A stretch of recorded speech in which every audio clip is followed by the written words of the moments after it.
I'm alive. What else can I say?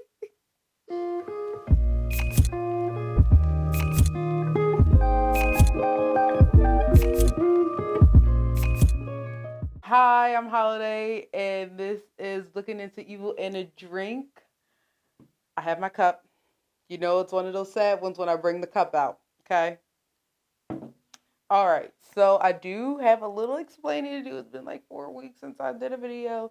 Listen, I got a new position at my job. I'm now a manager, which it's been a long journey with the training and everything that's going on. I am still working on finishing and figuring out my schedule so I can have weekly to 2 week uploads. And I hope you guys are down to ride this little road with me. Our story begins in England. It's a very tragic short story. So that's why we're doing the whole drinking looking into evil. This story all begins at a park. A man named Mark with his daughter Emily are waiting for Sarah, who is Emily's mother, to come along and meet them at the park. This day in particular is Mother's Day. So it's a very exciting day for a family to get together and just spend time at the park. And Mark and Sarah both say that Emily is the light of their life. Emily is also their only child. I'm sure you're starting to see where this is going.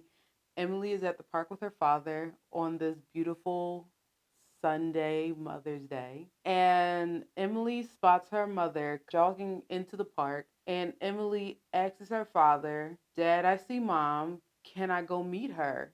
And by the way, if I didn't mention, Emily is on her scooter. So Emily gets on her scooter and says, Oh, I see mom. I want to go meet her. Mark says, Go ahead, honey. Emily is using her scooter. She's scooting to her mother, and then she passes a bench. And this bench has a random woman on it. And this woman grabs Emily by her hair and she slits her throat and she runs off. Mark in this situation is thinking that, oh, the woman before she slit Emily's throat was catching Emily because Emily was falling off of her scooter, but no, that's not what happened. People at the park start to scream, saying, What is going on? How could you? People just start to panic, basically.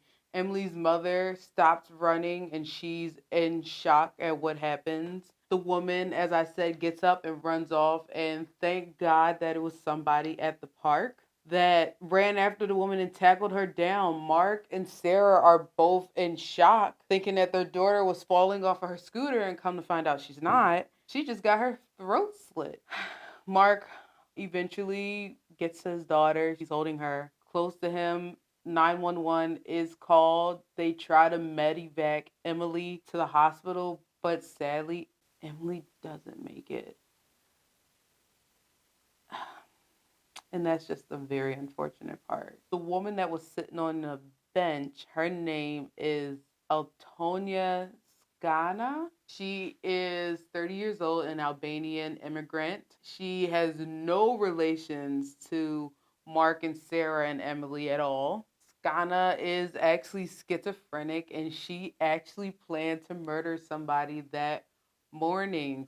Skana went to a store and brought a bunch of knives. And she went to the park and sat there, and she realized once she saw Emily that she was going to kill Emily, and she just needed and waited on the perfect opportunity to do it.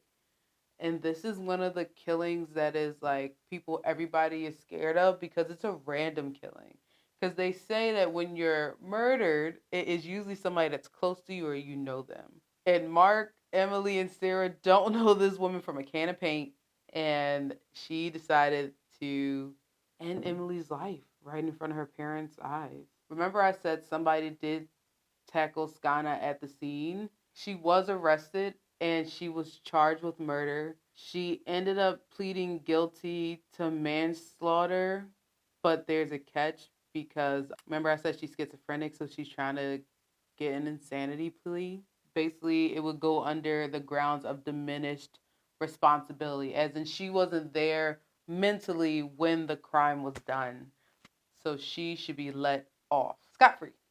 Come to find out, it didn't really work out for Skana. She was sentenced to 10 years in the beginning. And I know what you guys are going to say.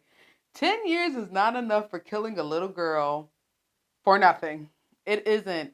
It isn't. So she was sentenced to 10 years. There's there's a happy moment in here. She was sentenced to 10 years, but later on, even though she's mentally ill, I think a judge came back and they redid her case, and then she was sentenced to life in prison, but she is 10 years in a mental institution, and then the other rest she will spend in an actual prison. She'll just be transferred from facilities. At first, before they sentenced her to life, she was going to be able to be freed if she was presumed to be not threatening to the public. But as we can see, they decided not to even do that. And it is told that when a little girl that looked like Emily on like the TV, I guess at the mental hospital came up, she laughed. And at many occasions, they would ask her, "Do you know why you're here? Do you know why you're in the hospital?" And she would say, "Yeah, because I killed somebody and I meant to do it." This bitch. Oh my God.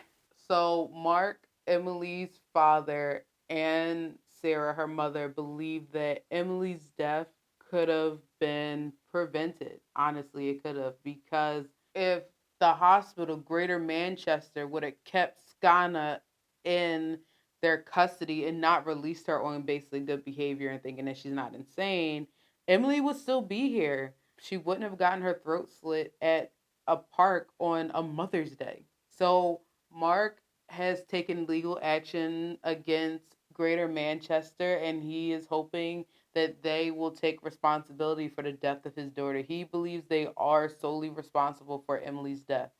And I'm going to be honest, I agree too. Because if she is schizophrenic, she hasn't been taking her medicine, she's been in and out of hospitals, mental hospitals, and what?